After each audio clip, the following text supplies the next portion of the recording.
Hello everyone, आज हम लोग प्रॉब्लम नंबर 47 कर रहे हैं। रे ऑप्टिक्स से क्वेश्चन है, कहता है कि हॉरिजॉन्टल बीम ऑफ लाइट एक ये ग्लास स्लैब है, टी थिकनेस का, स्मॉल है थिकनेस टी, इस पे हॉरिजॉन्टली गिरती है और ये यहाँ पर एफ पॉइंट पे फोकस होती है बिकॉज इसका म्यू वेरी करता है, ऊपर भी नीचे भी, ऊपर भी जाने से घटता है, नीचे भी जाने से घट रहा है। वो कैसे बढ़ता है? ऐसे, ये एक्स एक्स है, वाई एक्सिस है, ऊपर जाने से म्यू ऐसे बदलता है। यानी देखिए वाई 0 होगा, यानी यहाँ पे म्यू नॉट है, ऊपर जाने से म्यू घटता है, नीचे भी घटता है। तो ये आके यहाँ पर फोकस होता है एफ पर, तो हमको ये फोकल लेंथ बताना है एफ। ये टी बहुत थिकनेस कम मानना है। कहा भी है कि फोकस है तो फाइन फोकल लेंथ है, एज्यूम एफ, जो इस एफ की तुलना में टी को आपको नेग्लेक्ट करना है। एंड वाई भी, ये भी बहुत ऊपर नहीं जाना, ये जो वाई भी क्या है, स्मॉल ही लेना है आपको, ठीक है, पैराक्सियल रे टाइप का स्मॉल लेना है।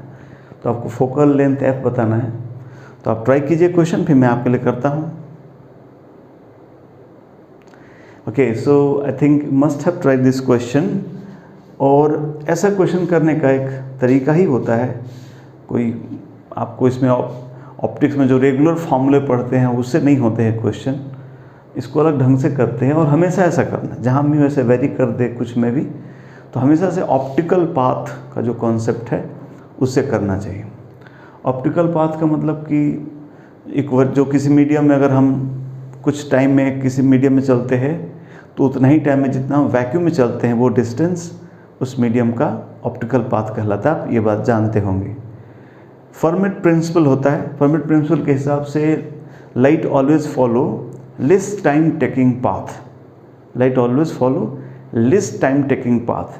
कहने का मतलब कि जैसे अगर हम इस पे बात करें, ये रे 1 रे 2 के बारे में बात करें, तो रे 1 जब यहाँ से आती है और जब यहाँ पहुँचती है, ये सबसे कम टाइम लेने वाला पाथ है, और ये भी सबसे कम है।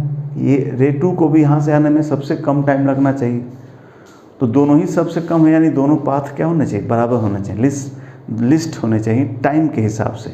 यानी लाइट के लिए दोनों सेम पाथ हैं, ऑप्टिकली दोनों पाथ क्या हैं? सेम है। तो ऐसे किसी क्वेश्चन को जब म्यू वेरी करे तो ऐसे ट्राई करना चाहिए। करते हैं हम लोग। तो हम लोग यहाँ से यहाँ तक तो दोनों सेम था। अब यहाँ से ऑप्टिकल पाथ लिखते हैं कि इसका ऑप्टिकल पाथ इक्वल इसका ऑप्टिकल पाथ। तो इसका ऑप्टिकल पाथ कितना हो जाएगा? तो टी थिकनेस चलेगी इस म्यू में और बाकी एफ चलेगा किस में? वैक्यूम में। तो फॉर रे number 2 the optical path is, यहाँ का म्यू, तो यहाँ का म्यू है कितना? Mu naught. वही 0 पर म्यू है म्यू नॉट, तो म्यू नॉट टी प्लस ये वैक्यूम है इसलिए एफ का एफ होगा। और फॉर रे 1 ये अब यहाँ का म्यू, अच्छा ये सब नहीं सोचना कि t/2 ऐसा नहीं, ये टी स्मॉल दिया गया बहुत, तो इसमें पूरा चलना है। ये भी टेढ़ा भी कोई खास नहीं मानना, बिकॉज वाई भी पास में है। जैसे कि यंग्स डबल स्लिट में आप लोग करते हैं कि कोई स्लिट में अगर ऐसे भी यार थीटा भी बनाते हैं तो थीटा इतना स्मॉल लेते हैं कि वो पूरा टी ही माना जाता है, इसलिए पूरा ही लेंगे।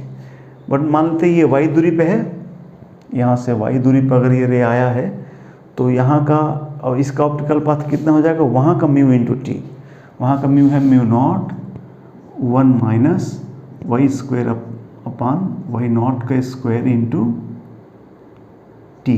ये इसका हो गया प्लस ये दूरी, तो ये वाई है और ये पूरा एफ। इससे कंफ्यूज मत होइएगा, ये नेग्लेजिबल है, एफ की तुलना में नेग्लेजिबल है। तो ये एफ कहे कोई एफ कहे कोई फ़र्क नहीं पड़ता, और ये वाई है। तो ये लेंथ ये वैक्यूम लेंथ ले रहे हैं हम लोग। इस डायग्राम को अगर मैं ऐसे ना बना के अगर ऐसे बनाता तो आप शायद आप और अच्छे समझते हैं। ऐसे बनाता, ऐसा यही डायग्राम है, ठीक है। ये ऐसे बनाया तो आपको ज़्यादा अच्छा लगेगा, ठीक है। बट ये एफ यहाँ से नापते कि यहाँ से नापता है, ये नेग्लेजिबल है, इसलिए एक ही बात।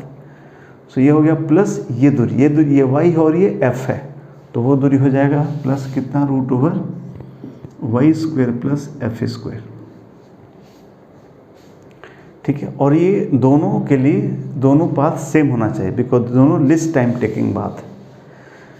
इसलिए mu nought T plus F should be equal to mu not 1 minus Y square upon why not का square T plus root over Y square plus F square. T को एक तरफ किया जाए तो mu not 1 minus 1 plus Y square upon why not square into T is equal to, इधर ले चलें इसको, ये जगह Y square plus F square का रूट प्लस एफ। ठीक है, तो ये कट गया तो हो गया ये mu naught y square t upon why not का स्क्वायर। ठीक है, इज इक्वल टू, इसमें से एफ कॉमन अगर हम कर ले तो जगह ये 1 plus y square upon f square का पावर हाफ माइनस है ना, इधर ये एफ जगह तो माइनस होगा, -1। और since Y is very small so binomially इसको एक्सपेंड कर सकते हैं हम लोग, तो ये हो जाएगा एफ ब्रैकेट में 1 plus y square upon f square by 2 1 plus n x -1। Finally we have mu naught y square t upon why not square is equal to 1 से 1 कट जाएगा तो एफ वाई स्क्वायर,